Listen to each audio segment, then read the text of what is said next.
I think the one thing I'd say about skills gap is everyone needs to keep learning and accept that technology always moves on. So you're never going to have all the digital skills you need. And frankly, technology never plays fair. It always brings unexpected surprises. Welcome to episode 3 of the second season of Start at the Top, our podcast about leadership, digital culture and change. I'm Zoe Amma. And I'm Paul Thomas.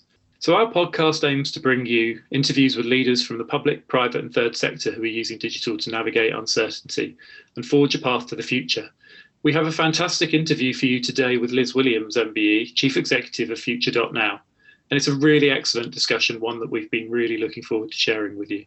One thing that we discussed with Liz was the growing issue of data poverty in the UK, which means thousands of people don't have access to all the mobile data that they might need to live in today's internet-enabled world. And interestingly, last week also saw the UK reach record levels of broadband use, which was largely put down to the launch of both the new Xbox Series X and the release of the new Call of Duty Black Ops Cold War game. With game files of over 130 gigabytes being downloaded up and down the country, there was an adverse effect on download speeds, and we certainly witnessed this in Team Thomas Towers. And this week also seems the release of the new PlayStation 5, so we can probably expect a repeat of that this week too. Another story that caught the eye this week, and sticking with video games, Zoe, was the news today that video gaming may actually benefit our mental health rather than harm it. So this is a really interesting news story that caught my eye this morning, as a new study from Oxford University, which has suggested that rather than spending a lot of time on games and it being something that's isolating and not great for mental health, the opposite is true, that it's actually really good for your mental health and your well-being.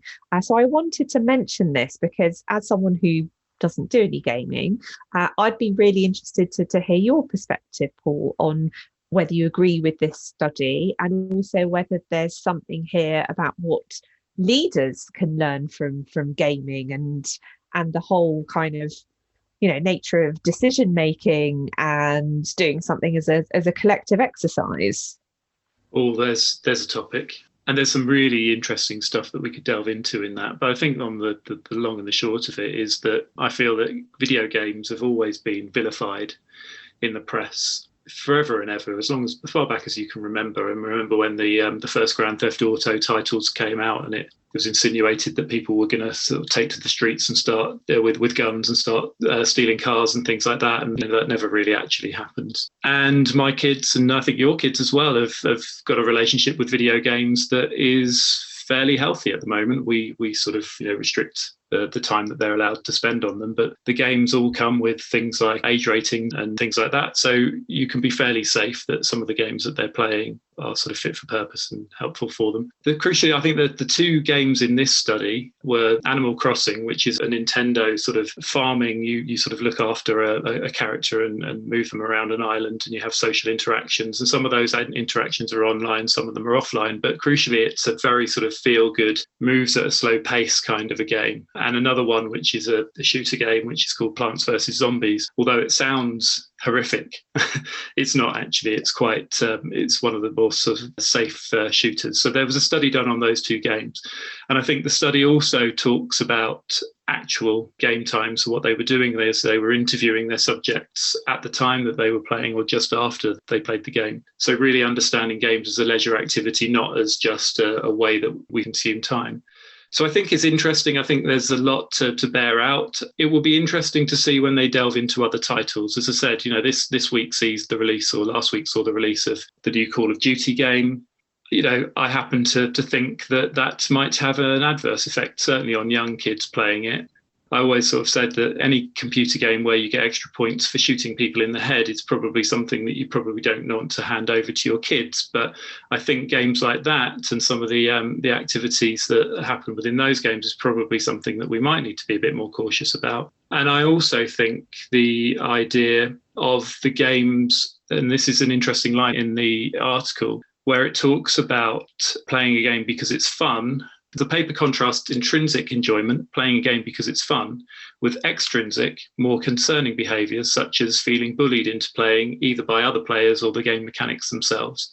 So I think there is something really interesting in that I think needs to be explored more, because a lot of these games do have hooks that pull people in. Don't want to say exclusively kids, but I do find that the kids come home from school and talk about the latest games that their friends are playing and why can't they play them and can we get them. I think there's a sort of a wider issue around kids being drawn into games because they feel they ought to be playing.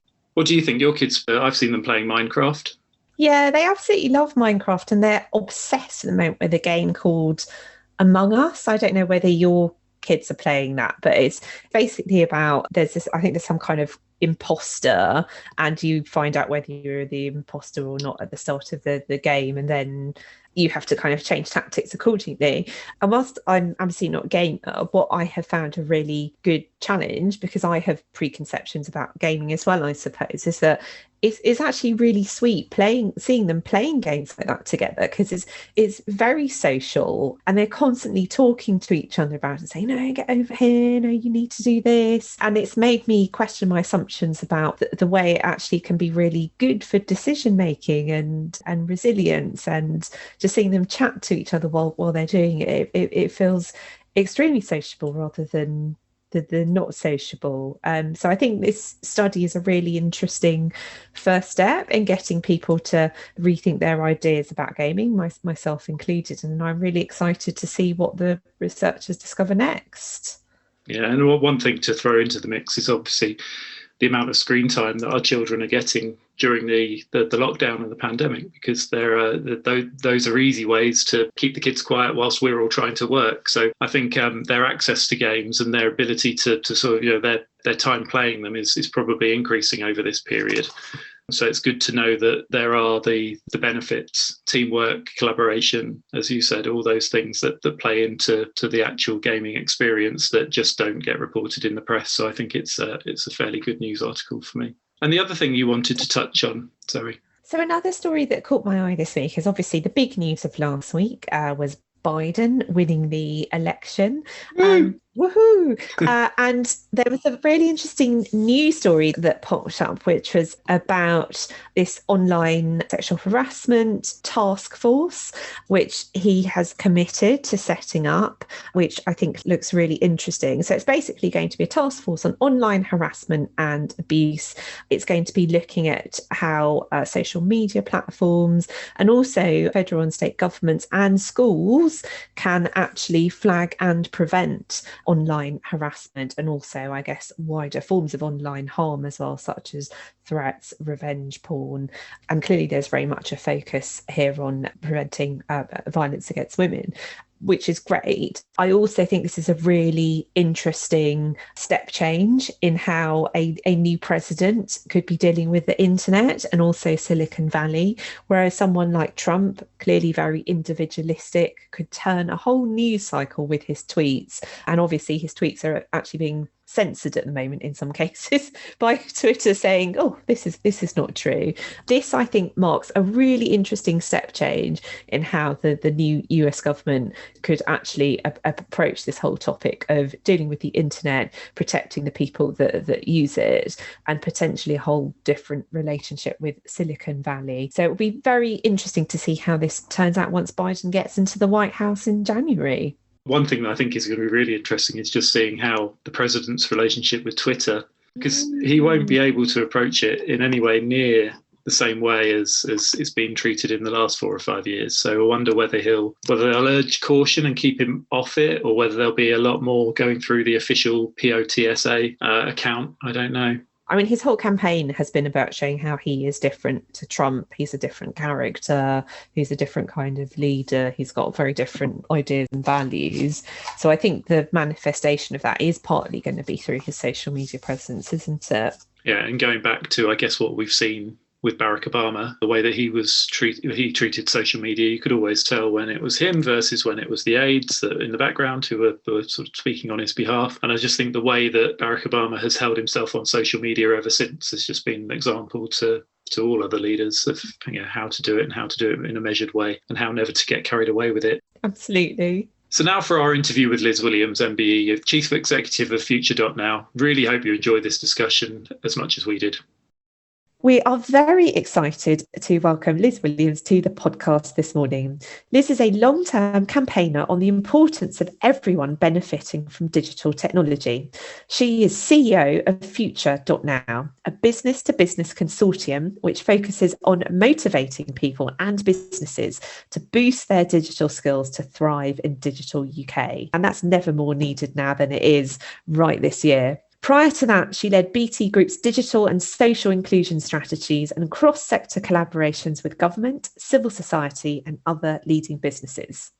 Liz is chair of the Good Things Foundation, the UK's largest charity focused on supporting digitally and socially excluded people to improve their lives through digital, and she's also a trustee of the London Transport Museum. She sits on the board of the government's Digital Skills Partnership and was appointed as a Social Mobility Commissioner by the UK government in 2018.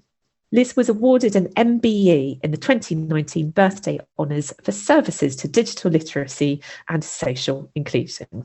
Liz, welcome to the podcast. Thanks, Zoe. Thanks so much for coming on today. It feels so timely that you are here to talk about these very pressing issues. We're sitting here right in the thick of the pandemic, and there's so many issues around digital that have come up because of that, and also all the massive changes we have seen during COVID-19. So we're really looking forward to digging into all of that with you here today. So let's find out a bit more about the day job, as it were. So we'd love to hear more about the problem that FutureDotNow is trying to solve. Yeah, thanks, Zoe. As you say, it's a bit of a pressing problem, actually. We're very focused on how do we accelerate digital upskilling across the UK at scale, and doing that through coordinated industry action. And the reason why that's important is today there is about 17 million adults that don't have the essential digital skills for life and work. That's a framework of skills that the government originally set out about in 2015, and it was uplifted in 2018. So it's not a new thing, and they're not high-end skills. So those 17 million adults that haven't got those skills for life and work, that means, it's not about coding, it's not about AI, it's not about, robotics, it's none of that stuff. It's about actually being able to check your payslip online. It's about being able to join a Zoom call like we're doing, or it's about applying for a job online. It's those kind of basic skills. And, so there's 17 million people without those. There's about 9 million people that are unable to use the internet without any device, without assistance. They can't get online. And yet only 23% of adults have had any digital skills training from their employer. And you put those two pieces together and you go, well, maybe that's not really very surprising that people haven't got the skills if we haven't trained them. So that's what we're all about at FutureDotNow is how do you accelerate that pace of digital upskilling, working with industry and really making a change and shining a light on the issue and encouraging people to take action. Thank you. Yeah, absolutely. I think what the work you're doing is so timely and much needed right now. And you and I have talked quite a lot about the digital divide in the UK and how that's become such a pressing issue during the pandemic. Can you tell us more about the scale of it? Yeah, I don't think it's a divide anymore. I actually think it's a chasm, because as each of us has acquired and improved our digital skills over this period, and I don't know about you, but there were points where I don't think I could have survived without a digital connection. It was the thing that enabled me to work. It was the thing that enabled me to connect with my parents, who are a few hours away. All of those things, digital enabled me to do that. And yet there are so many people that don't have access to technology. Either they don't have a connection, or they don't have a device, or they don't have the skills. Making sure that we are able to genuinely live in a digital society where everybody is able to benefit, I think is really important. So going back to what I was saying earlier, you've got that 9 million people that are unable to use the internet, and that's that's quite a large proportion of the UK. And yet when it comes to solutions, people assume. So for example, at the moment, if you want to go and book a table to go and have a drink, you pretty much need to scan an app. And if you haven't got a smartphone, suddenly what does that mean for inclusion? And don't get me started on other things that are perhaps more fundamental, like applying for jobs or benefits or the such like. It's true. We were having a conversation the other week about the rise of the rise of the QR code and how people sort of stand in front of those for ages with their phones going, well, what do I do with this? Yeah. And it's so important, because it's about being able to get a job. It's about the UK's productivity. It's about economic prosperity. You know, how can we be a digital nation if we're leaving so many people behind? And it's so much about inclusion as well. And I just see it as such a core part of how we live and work now. And yet somehow the way we approach digital is different to other skills. So you don't turn around to young people in the UK and say, well, you've been born in the UK, you've grown up in an English-speaking society, so therefore you automatically be able to read English and write English and do all these things.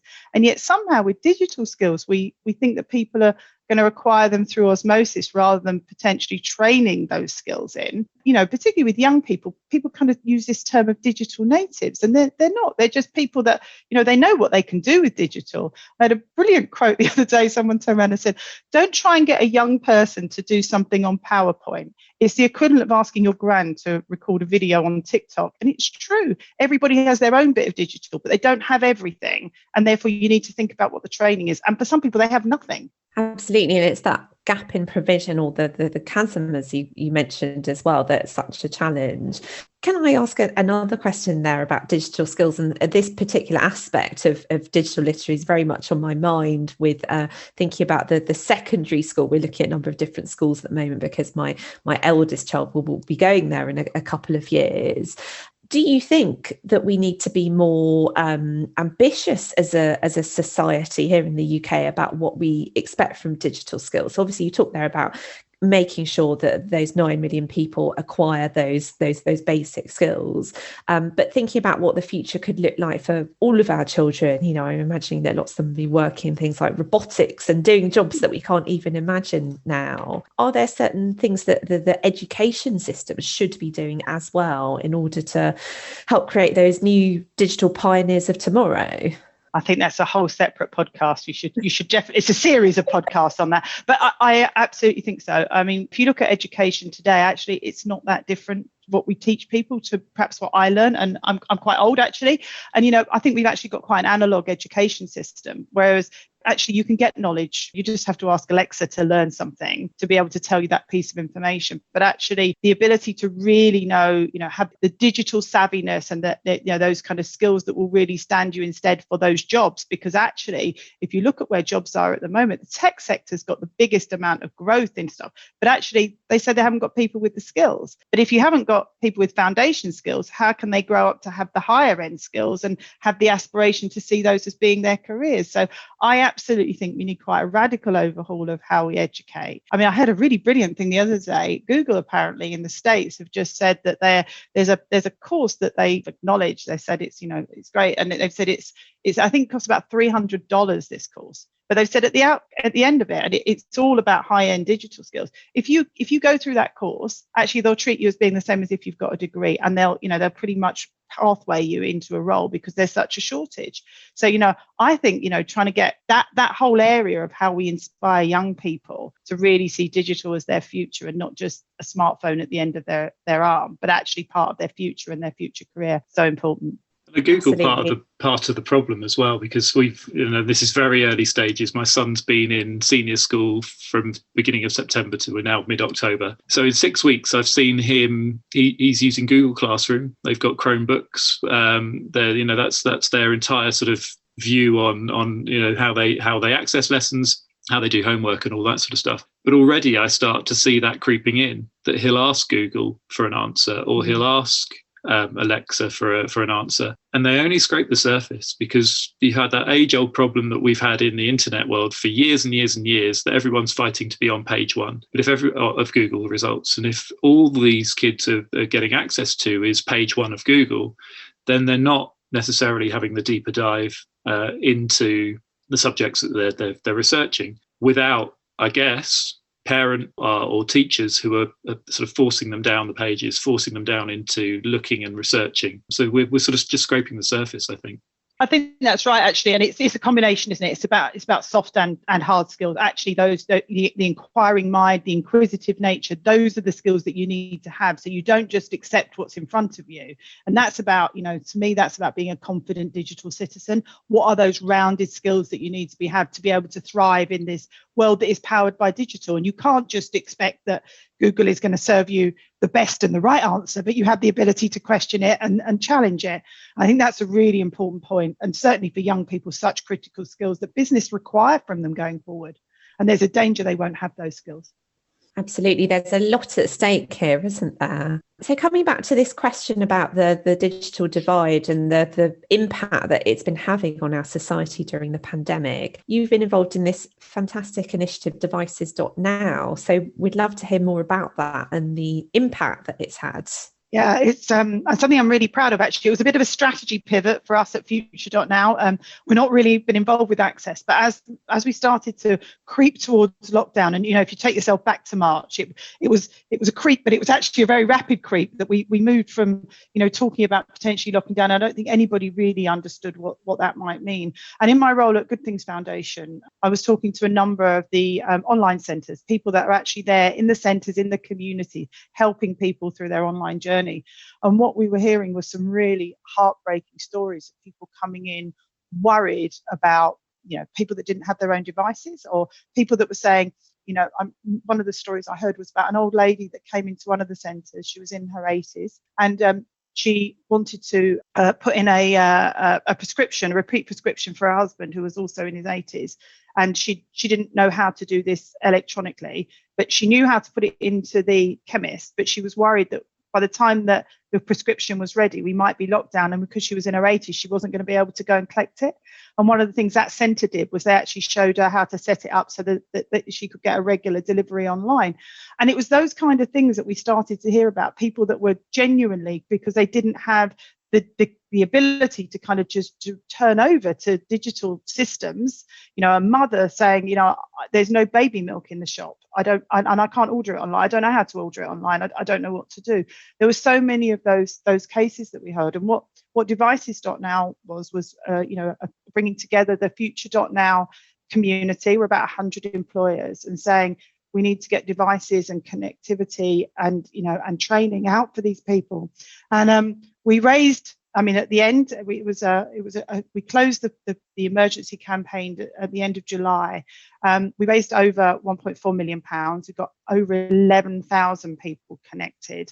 And that wasn't just about getting them connected with a device, but it was about getting them connected with a device, with data, and with somebody that would hold their hand through that process and be there to carry on. And that program is continuing. The Good Things Foundation are continuing to manage that. And we've also taken everything we learned, because one of the things you often find is you do an emergency response and then the learning stays with the people that were part of it. But all of that learning's been packaged up by our wonderful partners at Nominate into a playbook called Reboot that community organisers can use to kind of run local schemes. So there was a lot of learning through that. And I have to say, it kept me going through lockdown with many long nights working on the programme. And the other thing that was really interesting about it is I said about those results, so £1.4 million, 11,000 people got online. The people that ran that programme, none of us ever met face to face. And that speaks something about the power of digital to make something happen. I'm very proud of it. Wow, that's fantastic, Liz. Well done. This must have been really rewarding to be able to make a difference like that at a time of so much need. It was, but I think what was most inspiring for me was the way that business rallied round, and everybody put competitive issues to one side. I mean, if you look at the organisations that make up make up Future.Now, we have consultancy organisations that perhaps normally you wouldn't see cheek by jowl, but they are. We had Lloyds Banking Group, Nationwide, lots of organisations that are competitive that are coming together. And that's what I saw with Devices.Now, was this massive groundswell of desire to do something. And it really taught me about, if you've got a clear purpose and objectives, what you can do, how you can really make change. And I think actually 11,000 people is the tip of the iceberg in terms of the issues out there. But actually, that's 11,000 people. Every single one of them had a story, and we learned a lot about those people along the way, some of the issues that they faced. Fantastic. Well, thank you so much for sharing your experience about that. And we'd love to hear any further the stories that come up about those 11,000 people as you get more of them. Thinking about digital skills more broadly then, and we just talked there about employers. So what would you advise the leaders who listen to this podcast about how they can grow digital skills in their organisations? Yeah, I think my first thing that I'd ask is be ambitious about your organisation's digital capabilities, but start from the foundations. Don't assume that people have got everything, and don't expect people to acquire those skills by osmosis. I think the thing that you find is that everybody thinks everybody else understands digital. Everybody else can do it. Everybody's that bit better than you. So I think that's the first thing, is don't assume that people have got it. And don't start with digital, actually. Start with the thing that matters to people. Digital is just the pathway. It's the way of doing the thing. It's not the thing itself. We did some research with Oliver Wyman looking at digital motives and how do you increase motivations. And absolutely, the biggest thing that came through was smuggle digital. Almost don't mention the D word. What is it you want to do? How can digital help you do that? So that's what I'd really encourage leaders to do, is think about your organization. Don't assume people have got it. Look at the essential digital skills to start with, and just do a check, really, that people are up to the thing, but don't do it in a way that it feels like it's a negative thing. It's like, have you got, you haven't got it. Oh, that's a bit bad, but more as an empowering thing. So that's what I'd really say to organizations. Be ambitious about your organization's digital capabilities. Yeah, I think that's a great mantra.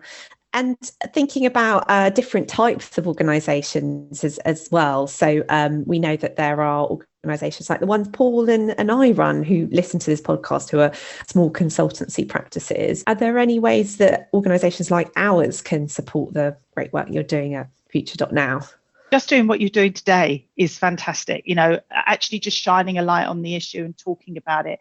Normalise it. Help us talk about rising up everybody's digital skills and make it normal for people to talk about the things that perhaps they can't do and they'd like to be able to do, and how people can help them. I mean, at FutureDotNow, we invite every organisation of every size to join us, although our scale impact, we think in our next year of action will be through large organisations, but we're not turning anybody away. And, we're a free organisation to join. There's no kind of financial thing, but actually we ask everybody to make a really simple pledge, and it's about building collective action. So, coming together around it, empowering your workforce with their digital capabilities, and then building the capabilities of others. And I think most organizations can buy into that. So, you do whatever you do best that means you can shine a light on the issue. Thank you. We will keep doing that and supporting the good work that you guys are doing. And then thinking about the digital divide as well, and the role that all of us can play, and indeed government as well, and other key stakeholders. Is there anything else? You've talked about skills, we talked about training, we talked about what employers can do. If I could wave a magic wand, what else would help close the gap? One of the things we discovered during the Devices.Now campaign was this new issue of data poverty, where people were, they might have a smartphone, they might be connected, but actually they're on a pay-as-you-go package, and that data for them was precious. And what we found during lockdown was, as people's need for data increased, for those people that were on pay-as-you-go, their ability to constantly top up, whether that was at McDonald's or the library or wherever they might be, that went away because everything's shut. And that issue of data poverty is something we really learned about. So we did some work with the centre around it, and we've just been looking at what other countries have done. So, for example, in Australia, they have an amazing program where they do a lot more data gifting. So, they collect all unused minutes and consumers are able to donate. I think things like that are really important. Also, the telcos did a brilliant thing at the start of lockdown where they zero rated a lot of the crucial sites. So the NHS website, they made that so it didn't have any data charges associated with it. But that was a cost to them. They just bore that cost, which is brilliant. And so we shouldn't underestimate that. But that whole thing about don't assume that because something is online, it's free and everybody can access it, I think is something I'd really like people to think about and explore and understand more about how much data people really need for the essential things in life. Absolutely. Having access to devices and data during the pandemic felt like such a privilege, and hearing stories like yours and the stories of the people that you help really brought that home to Paul and I. I really like that idea of donating data as well, because I think I remember, I think it was in March or April, I'm a Vodafone customer. Other mobile networks are available, of course. But they sent me a message saying unlimited data for a month. And of course, you jump on top of that because you don't know what you're going to need. And I already have an ample data provision on my contract. But being able to give that to somebody that actually really needed it didn't even enter into the thought process. So I think that's a really nice idea. I think I'll look into that in a bit more detail. Yeah, I mean, I don't think it's currently something we can do in the UK. No. I mean, I remember talking to one of the coffee shops who was saying, things were opening up. And they were saying, we're just going to stick our Wi-Fi code on at the door because we know that people need it, even though they can't come in, we're shut. But actually, they need it. That whole thing about data and the role it plays, it really opened my eyes. It's one of the things I learned through the pandemic was just that people talk about connectivity, people talk about skills, people kind of get the device thing, but the data thing was something I hadn't really appreciated. And I think also that's a big issue for education, because it's all very well giving children laptops, but if they haven't got a Wi-Fi connection at home or sufficient Wi-Fi connection at home, what does that mean?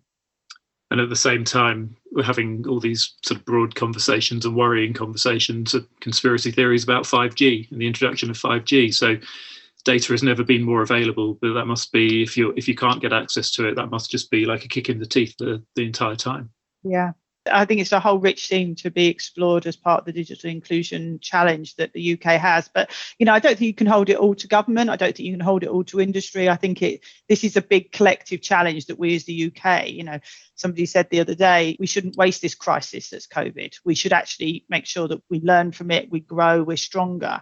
And I think digital capabilities as a country is something that we should really double down on, investing in skills and investing in capability. And how do we compare as a country to other countries? I know there are obviously some that are much further ahead, and you mentioned this data gifting already happening in other places. But globally, do you have an idea of how we stack up?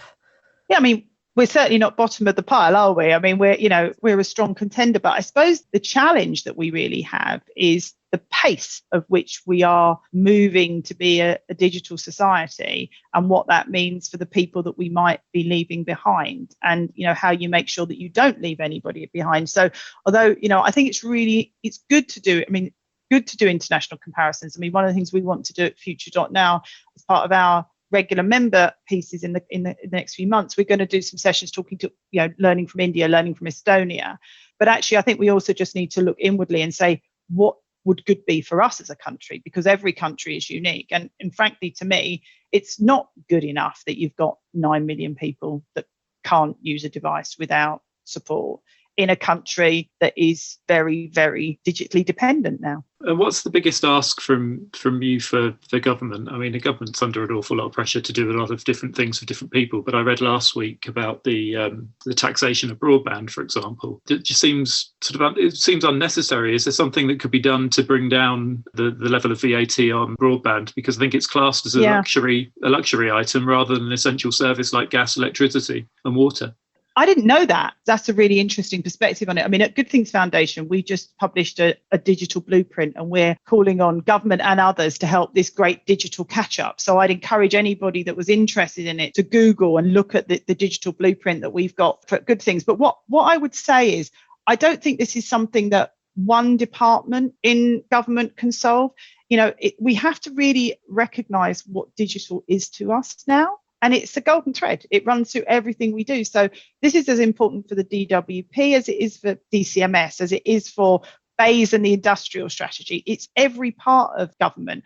And that's, I suppose, that would be my big ask of government, would be not to treat digital as a thing in a corner, but actually to look at it for the all-encompassing thing that it is, and really lean in and use this moment to properly invest in making the UK 100% digitally included and connected, and set a really bold grand challenge for ourselves on it. The work the Good Things have done, there's a really brilliant economic model behind that. I think it's something like it's something like £29 a person or something to get it there, roughly the cost of a doctor's appointment or something. It's some really brilliant data there, but it shouldn't just be about the economics. It's also about, what does this mean for our societal welfare and our general well-being. Just going back to that period of lockdown, I know that my mental well-being was much better because I knew I had digital capability. I could order food. I could do the things that, far too many Zoom them in quiz nights, recalling how much little knowledge I had about things that perhaps I should have known about. But, all of that thing that gave me a sense of normality, it was digital that enabled me to do that. And it was just a thread through my life. And I think that's my big ask of government, recognise it for what it is. Absolutely. And the ripple effect of being connected, as you mentioned, I remember one of the stats that you were talking about at the start of lockdown about the frightening amount of people who were shielding, who were not able to get the text messages that they needed. That was such essential information for their health. And as you say there, that link between being disenfranchised, not being able to get online, and then what that would do to your mental health and well-being. This is such an important thing to get right, isn't it? It feels like a human right in many ways. Yeah, and I think increasingly I wonder when you look back and you'll kind of go, how could we have ever thought like that? Of course, everybody has to have this. Going back to your point about international countries, the international comparisons, different places have had different approaches. We are quite an interesting society in the UK. We're not an organisation that naturally follows things. So we need to make sure that we're bringing people in a really positive way so they're seeing the benefits of it. You can't just impose this by a stick. I've seen massive changes in people's digital motives. People that have turned around and said, well, actually, I can only go to church online. Can someone show me how to use Zoom? Or I need to go to a parish council meeting and I can't get there other than via, this other digital system. So people that have traditionally perhaps not embraced it are suddenly seeing new meaning in it and new reasons to get on board. So let's not waste the crisis. Let's capitalise on those motives and make this a real step change for the UK. Absolutely. Yeah, I very much hope that that's one of the good things that comes out of this really difficult situation. Speaking of learning there, Paul had a great question about everyone's digital skills gaps. Paul, did you want to ask that? I'm slightly frightened now, Paul. No, it's just one that sort of struck me as we have these conversations sort of week in, week out. Being a consultant in all things digital, I know that I have specific weaknesses and things, and I just wondered what's your skills gap? We'll share ours as well. I'm happy to share ours. That's only fair. My problem is you could do a whole podcast on my skills gap. I think the one thing I'd say about skills gap is everyone needs to keep learning and accept that technology always moves on. So you're never going to have all the digital skills you need. And frankly, technology never plays fair. It always brings unexpected surprises. And my kids, I've got adult kids, they laugh about me being a woman in tech because every time I can't get the television to work and I say, can someone sort out that, and they laugh and they go, call yourself a woman in tech. And I'm constantly challenged by the technology around me. But I also would turn that back. And I would say, don't let's assume that we're the problem. Sometimes it's the people that are designing the services that aren't thinking intuitively enough about us as consumers and what our skill sets might be. So why is it when I, have to switch from UView to cable to this to that, it's always so difficult and each one feels quite stark, giving my TV example. So I think there is something there as well about organizations really not expecting us to be to bridge the gap, but actually their UX and their experience to be really slick, so it makes it easy for us to engage. But yeah, honestly, there are so many things that I'm not good at, but the thing I am really good at is going online and finding something to teach me how to do the thing that at that moment I can't do. And I think that's the thing that's most important for all of us, because it's constantly topping up and being inquiring about how to get the next bit of skill. What's yours?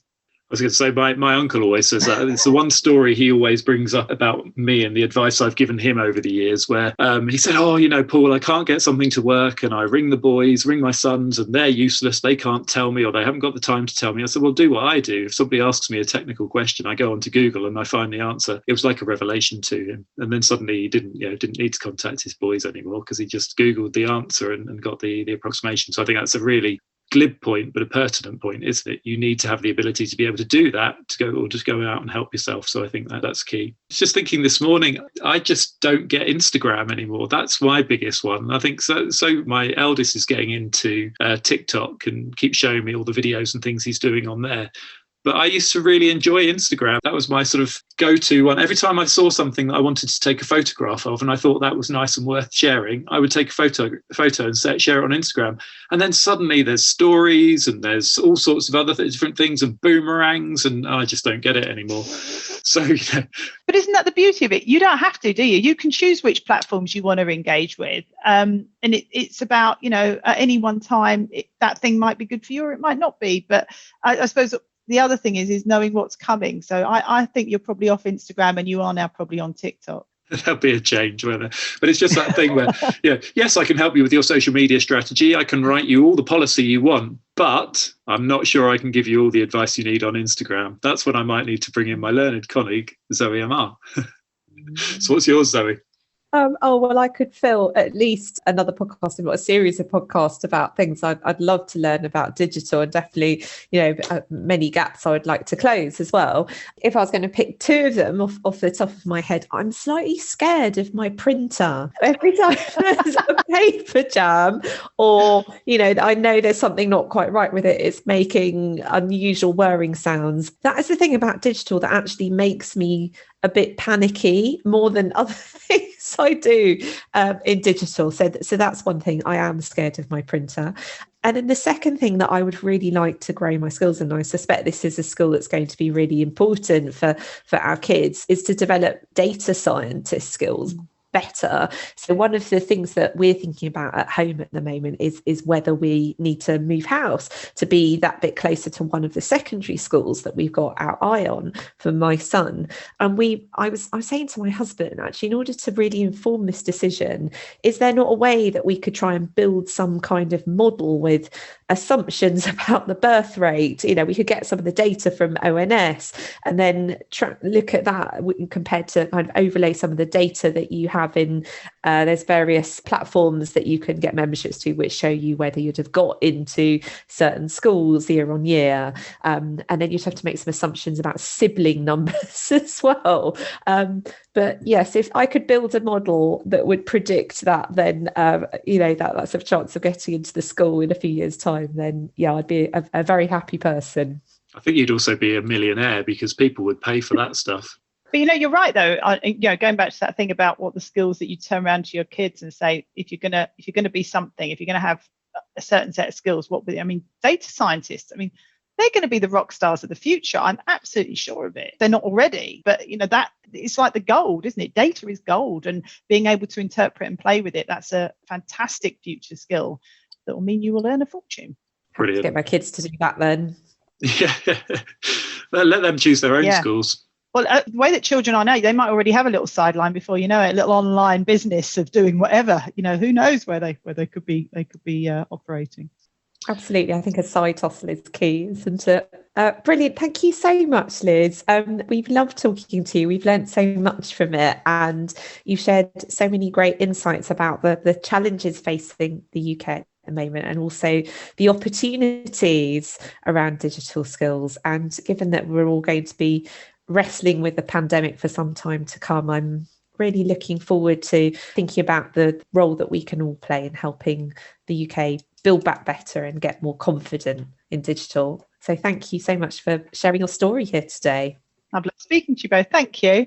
Yeah, thank you. And we'll also share details of the pledge page on the website, because I think that's something that everyone can have a look at and decide what it is they're going to do to contribute. That'd be fantastic. Thank you. We can only do this together, can't we? It's no one organisation's responsibility. If we want to be a digital world, we've all got to lean in on it. So I'd just like to thank you for shining a light on it today. It's been really good fun. Thank you, Liz. So thank you very much to Liz for what was a brilliant interview. And listening back to that, I was really taken by a number of points. But the one that I really wanted to bring out today is digital being the vehicle and not the thing. So thinking about, if you need to achieve something, digital isn't the main conduit. It's how you can underpin and help that thing along. So I think digital helping to achieve objectives and how you position it within your organisation is really, really key. And also like the idea of identifying skills gaps within the business as early as possible so that you can address that head on. So if you are making digital changes across your organisation, that you've got the ample opportunity to make sure that you are addressing that issue of the skills gap right from the outset. I thought that was a fascinating point, and I also like the focus on ambition and that big question about whether enough employers are being truly ambitious enough and expecting enough from the digital skills they want to see from employees. I wonder whether there's something here about whether we need to think beyond what employees need to keep things ticking over digitally day to day, and start to be more creative and to think bigger about how even helping one member of staff to improve how they use digital can be the next building block in achieving the organisational strategy. Excellent. Well, thank you for listening through to the end of episode 3 of season 2. We'll be back next week. Next week, we'll be talking to Carl Gombrich of the New London Interdisciplinary School, and we'll also be talking about digital skills there too. As usual, please send us your feedback. We'd love to hear about anything that you feel that you'll be doing differently after hearing from any of our speakers from the series. You can share your plans, your ideas, your questions with us on Twitter. We're at startsathetop1. That's at startsathetop1. And you can email us on startsathetop podcast@gmail.com. And if you've enjoyed this podcast, please leave us a review on Apple Podcasts if you can. And a 5-star review at that. That would be lovely. Thank you to all our listeners, and we'll speak to you again soon.